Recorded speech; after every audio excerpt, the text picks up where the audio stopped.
A merchant has 6 children. Bella is the youngest of 6 children. While all 3 of the girls are pretty, Bella blows her elder 2 sisters out of the water. But there's more to this girl than just a pretty face. She's also kind and gentle and just a better person overall than the elder 2 sisters. These sisters are full of themselves, stuck up about their family's wealth and jealous that Bella is more well-liked than they are. How hard it hits these stuck-up girls when their father's business takes a huge hit as his all ships drown in the ocean, leaving him practically penniless. The family has no choice but to move to the country. Bella has a far better attitude than her sisters. Bella keeps house and works, while her sisters sit around moaning about their fate.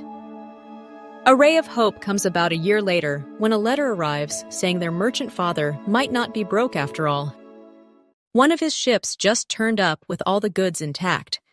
The elder sisters waste no time asking for expensive gifts and clothing, but when the merchant asks Bella if there's something she'd like, she only asks for a rose. When he arrives to the port to see his ship, the merchant is dismayed to learn that his colleagues have already sold the cargo, thus leaving him penniless and unable to buy his daughter's presents. During his trip back home, the merchant becomes lost in a vicious snowstorm. Seeking shelter, he comes upon a castle surrounded by lifelike statues. Seeing that no one is home, the merchant sneaks in and finds tables inside laden with food and drink, which seem to have been left for him by the castle's invisible owner. The merchant accepts this gift and spends the night there. The next morning, he is about to leave when he sees a rose garden and recalls that Bella had desired a rose. The merchant quickly plucks the loveliest rose he can find. No sooner does he pick one from the garden than a frightful beast appears. Beast, the master of the castle, who tries to kill him for stealing his most precious possession even after accepting his hospitality. The merchant begs to be let go, revealing that he had only picked the rose as a gift for his youngest daughter. The beast agrees to let him go, but only if he brings one of his daughters back to live with the beast instead. He makes it clear that she must agree while under no illusions about her predicament.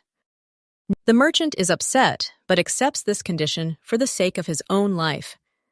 The beast sends him on his way with wealth, jewels, and fine clothes for his sons and daughters, and stresses that he must not lie to his daughters. Upon arriving home, the merchant hands Bella the rose she requested, and informs her that it had a terrible price, before relaying what had happened during his absence. Naturally, Bella insists on taking her father's place with Beast. An offer that makes her father and brothers cry, but delights her elder sisters. But no matter how hard her father and brothers try, she is determined to go, and her father has no choice but to escort her there. That night, Bella has a dream where a woman tells her not to worry because the woman is impressed by Bella's good heart. Bella starts to feel better, but she's still afraid when she first sees Beast. Once they arrive at the castle, the Beast receives Beauty with a great ceremony. The merchant is sent home with a reward. The Beast gives Bella lavish clothing, food, and entertainment, along with animal servants. He visits her each evening to ask her how she is doing. Although they converse at length, he seems unable to express himself well, leading her to assume he is not intelligent. Every night, he asks Bella to marry him, and she refuses. After each proposal, Bella dreams of a handsome stranger who is imprisoned in the castle, along with an apparition of a fairy who tells her not to be deceived by appearances. For several months, Bella lived a life of luxury at the Beast's castle.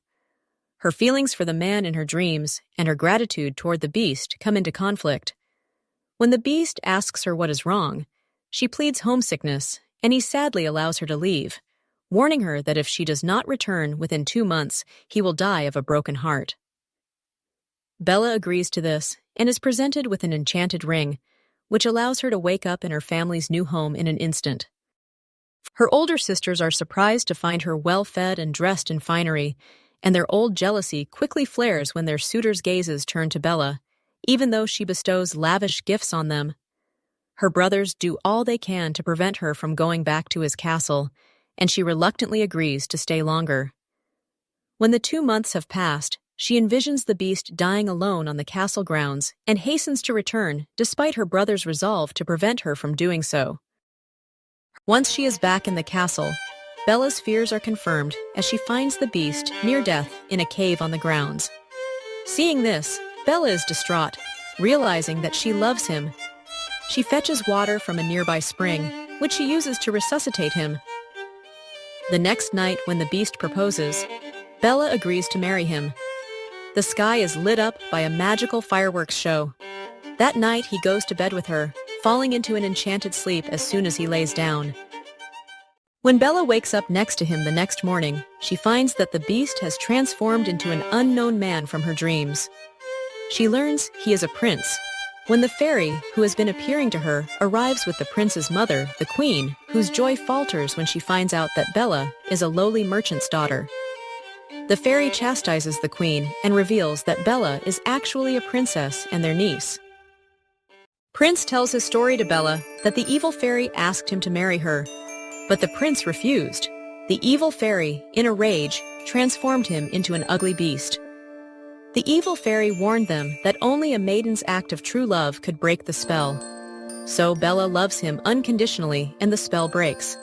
Bella marries the prince. After that, they live happily and govern the whole kingdom.